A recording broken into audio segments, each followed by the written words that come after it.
Priya. Welcome to Direct News.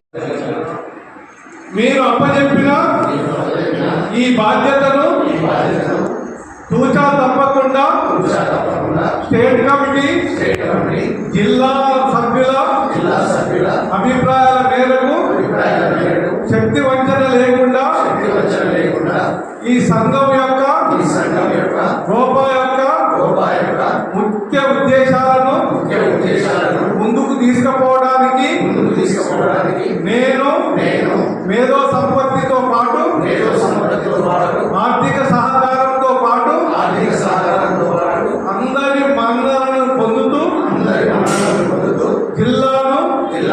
జిల్లా స్థాయిలో ఉన్న గోపాలను ముందుకు నడిపించడానికి